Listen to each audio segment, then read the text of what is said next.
Welcome to another lesson from Transparent Physics. Today's lesson is a very important one. It's on the kinematics equations. And the kinematics equations are a set of four algebraic relationships that help us both describe and predict the motion of objects. And every physics course is going to talk about these things.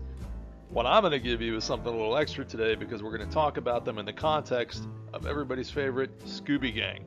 So let's get right on that. All right, we've got a couple goals for this lesson. First of all, we're going to introduce the four kinematics equations. And just like in real life, if you're trying to keep four people straight from each other, it's useful to know their names as opposed to just pointing at somebody and saying you. Same thing goes for kinematics equations. So we're going to name each of the four kinematics equations using a Scooby-Doo template, and that's going to help us discuss which equation we're using when. Finally, you can have the four equations, but the issue is when do you use the different equations in your word problems that you're going to be solving. We're going to talk about two techniques that you can use to rapidly identify which is the correct formula to use depending on your circumstances. Before we roll out the main stars of the show, let's get some background out of the way. Reminder that kinematics is the study of how objects move. It's not the study of why they move the way they do. That's dynamics, that's forces. Here, we're simply describing motion and predicting motion. In the course of doing that, you can see we sort of got a rogues gallery about a lot of the vocabulary we've talked about in earlier videos. You've got displacement, acceleration, velocity. Because velocity can change over the course of a problem, we specify initial velocity and final velocity, and then also the time over which that motion occurs. An important assumption in introductory physics is that acceleration remains constant. In the real world, the acceleration can change, and it does change over the course of an object's motion, but for us, where we're starting, assuming that acceleration is constant allows us to stay within the realm of algebra instead of having to invoke things like calculus in order to discuss the motion of an object. Said another way, when we assume that acceleration is constant, you may also see it referred to as uniform acceleration.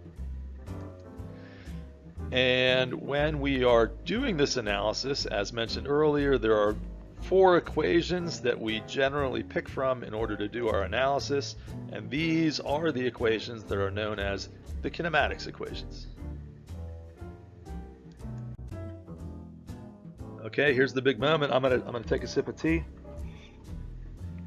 just to prepare for this moment. This is so exciting. We're gonna meet the kinematics equations. Side note, have you ever had a chance to meet one of your celebrity crushes and in person they're not quite what you thought they were going to be? Like on TV they look one way, but you see them and they're like, well, sometimes the kinematics equations are like that as well.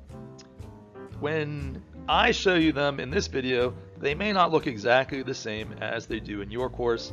Rest assured they are the same for kinematics equations. The idea is that we have different ways of writing them in terms of our notation. In my distance, position, displacement video, I previewed this a little bit where I said, hey, from here on out, we're exclusively going to be talking about displacement. So even though there is different notations for position and distance and displacement, because we're really only going to be using displacement, I justify that as saying we're just going to use D for displacement because that's really what we're moving forward with. And you can make arguments for and against that, and that's fine. I'm not here to litigate that. But when you look at the formulas in your textbook and compare them to ones in this video, you will see where they do overlap, even if maybe some of their variable choices are different, or maybe the order of the variables in the equation are different too. But trust me, they are going to be the same. And here they are. Oh, it's the kinematics equations. It's so exciting every time. But really, when you look at them, actually, there's there are four equations. They're not always the easiest ones. There's lots of subscripts and stuff. Which one's which? It sure would be nice if we had a naming convention, and we do. So without further delay, let's get to know the SCOOBY Gang. Okay, in no particular order, the SHAGGY equation is VF equals VI plus AT. And this equation actually makes a lot of sense just in terms of like if we turn it into a math sentence. It says the velocity that you end with is equal to whatever velocity you start with plus your change in velocity. Acceleration times the time gives you the change in velocity over that time interval. And Shaggy's not a very complicated guy. This is not a very complicated equation. So it's a very easy equation to work with. So whenever you get the chance, try to take advantage of that. Shaggy sometimes kind of disappears. He hides. Nobody knows where he is. And we can sort of look at that in this equation because this equation doesn't tell you anything about displacement. So just like Shaggy's kind of hard to find sometime, this equation is not going to tell you anything about where the object is. It just talks about the speed and acceleration of the object. And speaking of acceleration, if we take a look at this equation a little more closely, we can see that it's actually just a re-manipulated version of the acceleration equation that we introduced for the definition of acceleration. Acceleration is the change in velocity over the change in time. So change in velocity is Vf minus Vi over t. So Shaggy is defined by his one mode of acceleration. Remember, acceleration can be speed up, slow down, or change direction. And Shaggy, if nothing else, is extremely good at speeding up away from the monster. So that's sort of Shaggy's go-to move, and it's appropriate that the Shaggy equation really is just the equation for acceleration rewritten.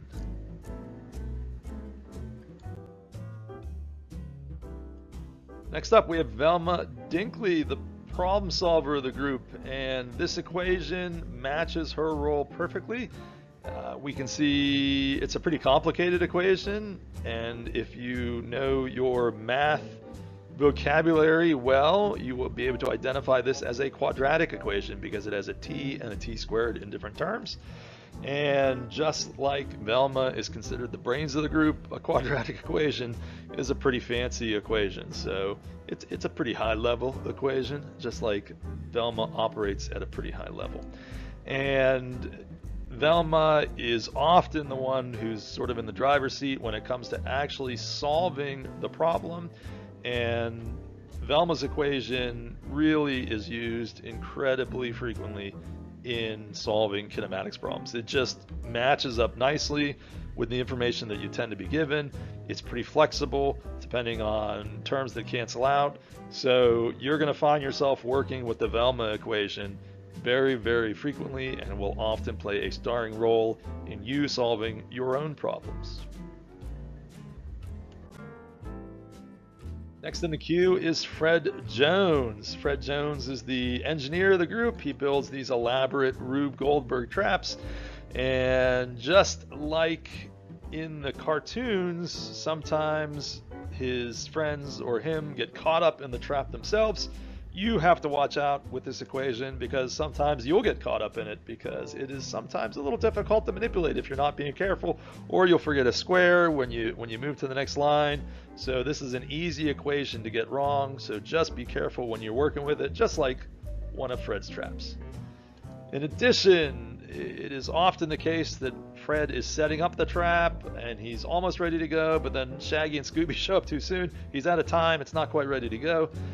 And that is reflected in this equation by the fact that if you notice, time does not show up in this equation at all. So just like Fred runs out of time, there's no time in this equation either. And we could not, of course, have the Scooby Gang without Daphne. The Daphne equation is D equals 1/2 times the quantity VI plus VFT.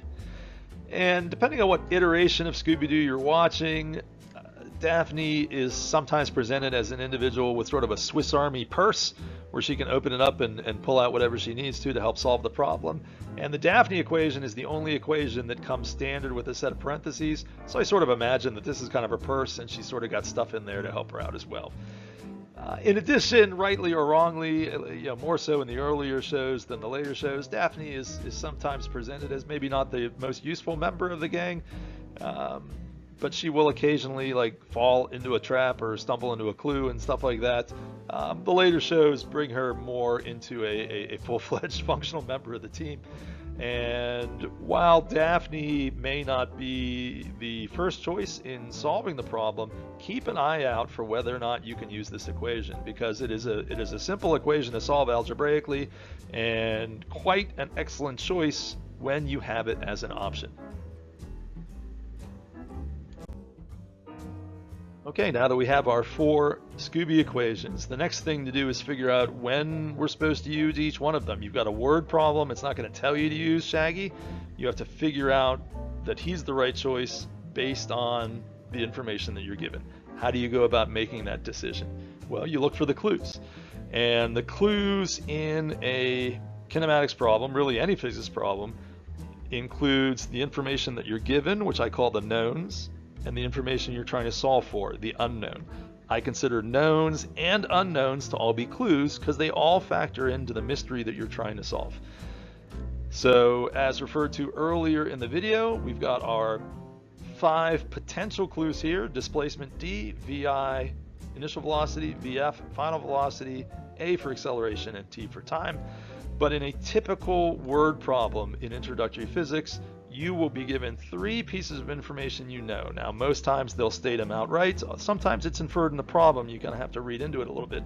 Also, the problem is going to ask you to solve for something. So when it's all said and done and you've read your problem, you are going to have 4 clues. Now, side note here, I had an earlier video on the QUIPS problem-solving technique. The QUIPS problem-solving technique emphasizes the importance in correctly assigning your information to variables. You have to be careful in this step because let's say you accidentally read an acceleration to be a velocity, and you take that measurement and you assign it to the velocity slot. You basically sabotaged your solution at that point. You're not going to get the right answer because you didn't assign the information correctly. So a lot of people sort of brush off that first step. They're like, oh, that's not very important. It is essential. If you do not assign the information properly to start with, you cannot get the right answer. So building a strong foundation is super important to start with if you want to get the right answer. So once you have your clues identified, there are 2 different ways to do it. The traditional technique is to just say, hey, every formula is a combination of 4 variables.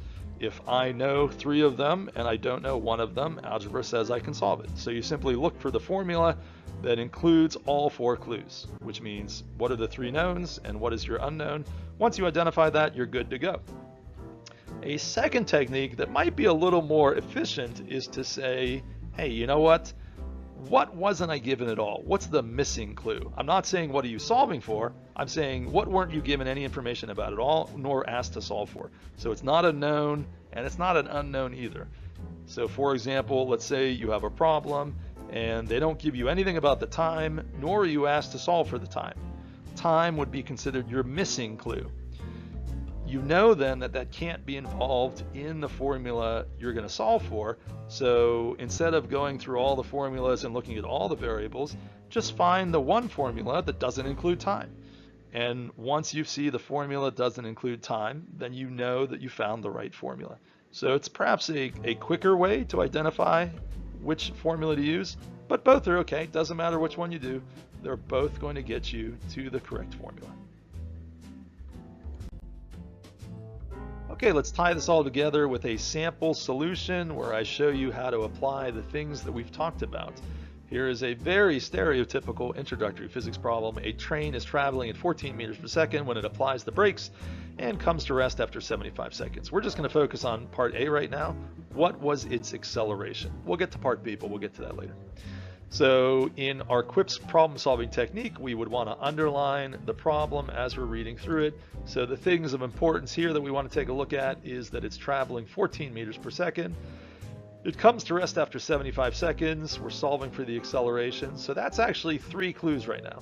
Initial information includes our knowns. 14 meters per second would be VI. 75 seconds would be the time. And our unknown is acceleration A. At first glance, it looks like they haven't given us enough clues to solve the problem, but you want to read the problem a little more carefully and notice that it says comes to rest. That is a super classic way that a physics problem will say that the final velocity is 0. So read your problems carefully. Sometimes there's information actually hidden in the words themselves. So now we have our 4 clues. We have initial velocity, final velocity, and time as our knowns. Our unknown is A. So we have our 4 clues. We can identify the formula we want to use. Another technique is to recognize the fact that we have a missing clue in displacement.